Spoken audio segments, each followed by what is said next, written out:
This is the morning of the 4th of August, 2024. Article on The Guardian, and this was written by Joan E. Grieve, Greve, published on the 4th of August. Title: Sofa so bad for J.D. Vance as Trump's VP pick faces swirling speculation. The Ohio senator has endured gleeful jokes at his expense and scrutiny of past comments, prompting some to wonder if the former president might drop him as a running mate. Take a look at this photograph of this guy. He's got eyeliner underneath his eyes. I mean, what kind of man wears eyeliner? What kind of man wears makeup? They're both peas in a pod, aren't they? Look at this guy with his chubby cheeks. Senator J.D. Vance seen speaking to reporters on board a private jet at the Phoenix airport this week has got off to an awkward start as Republican vice presidential nominee. It all started with a tweet about a couch. Within hours of Donald Trump's announcing the Ohio Senator J.D. Vance as his running mate in the presidential race, a rather lurid accusation cropped up on social media. The user of a since-deleted X account wrote last month, "Can't say for sure, but he might be the first VP pick to have admitted in a New York Times bestseller to fucking an inside-out latex glove shoved between two couch cushions." Vance Hillbilly Elegy, page 179 to 181. The fake page citation for Vance's best-selling memoir, Hillbilly Elegy, lent credibility to what turned out to be a baseless claim, as detailed in a now-removed fact check from the Associated Press. Soon the internet was awash in memes mocking Vance's relationship with various pieces of furniture. "I did not have a sexual relations," one ex-user joked, paraphrasing Bill Clinton's infamous quote about his extramarital affairs. Another user added, "Who hasn't been excited by the thrill of the chase?" Even Kamala Harris' newly launched presidential campaign appeared to get in on the fun, tweeting, "J.D. Vance does not couch his hatred for women."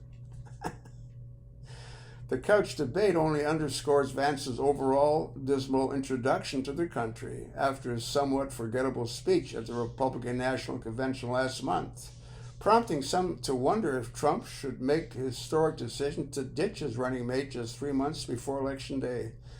Well, see, I don't think he'll ever do that, because then he'll admit that he made a mistake, and he's not the kind of person that admits that he ever makes mistakes. Vance enters the final 100-day stretch of the election season as one of the most unpopular running mates in recent history. According to a CNN analysis, Vance is the least liked non-incumbent vice presidential nominee since 1980. And the backlash goes deeper than couch memes. Critics have dug up his past comments supporting a nationwide abortion ban and attacking women without children. In a clip from 2021, that has circulated widely over the past 2 weeks, Vance told former Fox News host Tucker Carlson that the U.S. was managed by a bunch of childless cat ladies who are miserable at their own lives and the choices that they've made, so they want to make the rest of the country miserable too. That comment struck many Americans as so out of touch that it sparked censure from some surprising figures, including the generally apolitical celebrity Jennifer Aniston. "Mr. Vance, I pray that your daughter is fortunate enough to bear children of her own one day," Aniston wrote in an Instagram post. "I hope she will not need to turn to in-vitro fertilization as a second option, because you are trying to take that away from her too." The Harris campaign cast an even brighter spotlight on the controversy with a statement titled, "Happy World IVF Day to everyone except J.D. Vance." The turmoil has intensified questions over whether Trump might replace Vance as his running mate, a strategy that has been pursued since 1972, has not been pursued since 1972. One unnamed House Republican told The Hill last week, "I think if you were to ask many people around this building, 9 out of 10 on our side would say he's the wrong pick." He's the only person who can do serious damage. See a photograph of this dope standing in front of a plane with Trump Vance painted on the side. But many of Vance's vulnerabilities were apparent well before he joined Trump's ticket. Vance won the Senate seat in 2022 after $15 million was given to him by a homosexual, Peter Thiel. After emerging victorious from a heated and closely contested Republican primary in Ohio, Vance only won the primary by 8 points, even after securing Trump's crucial endorsement. The endorsement surprised many, as Vance had sharply criticized Trump in the past. Vance's primary opponents repeatedly attacked him as a fake Trump supporter, reminding voters that he once described the former president as America's Hitler. After advancing from the ugly primary fight, Vance went on to defeat the Democrat Tim Ryan by 6 points, even though Trump had carried Ohio by 8 points just 2 years earlier. In comparison, Mike DeWine won re-election as Ohio's governor by 25 points that same year. Ryan was able to keep the race competitive enough to force outside Republican groups to spend tens of millions of dollars in Vance's defense. The Senate leadership PAC, which she closely ties to the top Senate Republican Mitch McConnell, spent more than $32 million in the race, according to Open Secrets.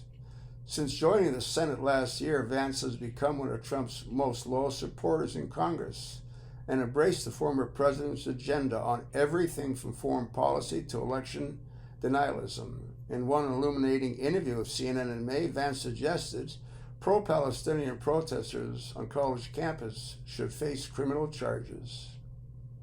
So you agree that people who break in and vandalize a building should be prosecuted, asked the CNN anchor Caitlin Collins. Exactly, Vance said. Collins replied, I'm just checking because you did help raise money for people who did so on January the 6th.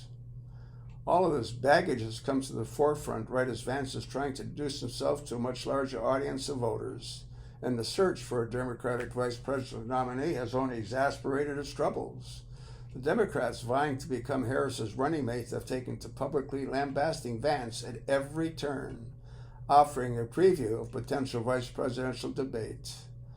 The Kentucky governor, Andy Beshear, who was reportedly on Harris's short list of options, that's interesting because I recall making a video where Andy Beshear was not on Harris's short list, has accused Vance of characterizing Appalachian residents and hillbilly elegy. In the book, Vance leaned into his family roots in eastern Kentucky, even though he was raised in Ohio City, near Cincinnati.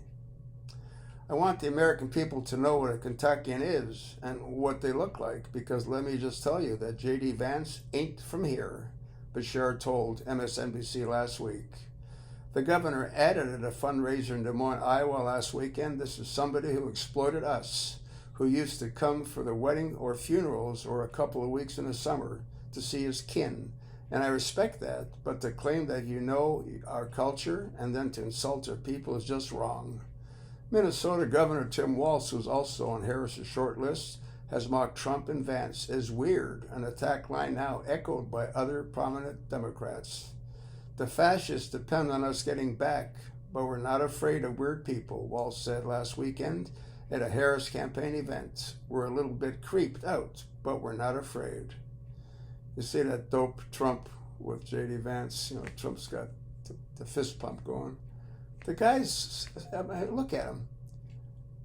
This guy's 2.5 years younger than I am, meaning Trump, but you never know it looking at him. He's hunched over. As for now, Trump has given no public indication that he intends to drop his running mate, and Vance is trying his hardest to shake off the damage of the past 2 weeks.